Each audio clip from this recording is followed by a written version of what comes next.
Hello and welcome to Worship Matters. I'm Mitchell Crawford. So over the next few weeks on Worship Matters, we're going to be discussing one of the most basic elements of worship, the hymn.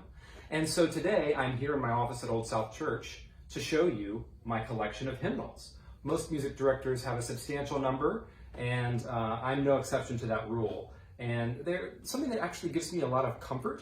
I go to them frequently to seek out new material or old material, and they become like old friends after time. So what I'm going to do today is a segment that I'm calling My Life in Hymnals. I'm going to show you some of the hymnals that have shaped my life. So the first hymnal I have for you is the 1975 Baptist Hymnal. It's the hymnal that I used as a kid growing up. I loved singing the songs of the Baptist tradition. It was a lot of fun. There's often interior parts, and that's what I would look for. When the service started, I would look through the bulletin, find all the hymns, and see if any of the ones we were singing had those little interior parts that I love to sing. So the next one that I've got for you is the 1989 United Methodist Hymnal. This was the hymnal that they used at Green Memorial Methodist Church, and so this was the hymnal that I used when I began taking my organ lessons, and I practiced hymns out of it. So I learned really to play hymns from this hymnal. So the third hymnal on my journey is the Lutheran hymnal that I used in my first job as the organist of Trinity Lutheran Church in Pulaski, Virginia. So the thing that was remarkable to me about that hymnal is that it's full of German Lutheran chorales. And so for a young person interested in the organ and the music of Bach and his forerunners, to see all of those chorales actually in a practical hymnal was a revelation. The next hymnal I have for you is the 1990 Presbyterian hymnal.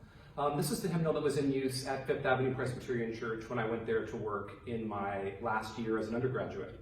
I remember that time in my life was very meaningful to me because it was my first chance to really manage a music program that was large and comprehensive and had the kind of similar elements that we have in the music program here at Old South. Coming down the home stretch, this is the 1991 Baptist Hymnal. It was the hymnal used at First Baptist Church in Tallahassee, which was the church I served as organist during graduate school.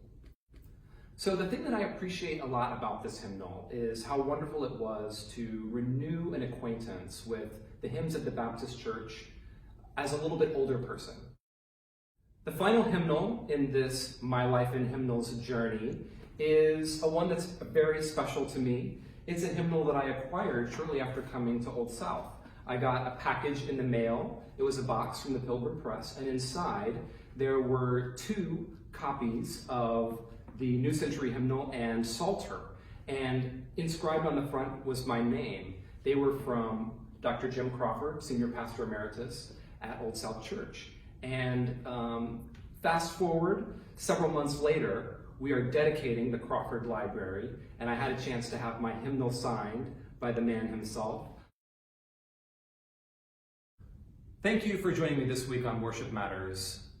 Over the next few weeks, we'll be exploring a variety of aspects about the hymn, so I hope you will join us for those.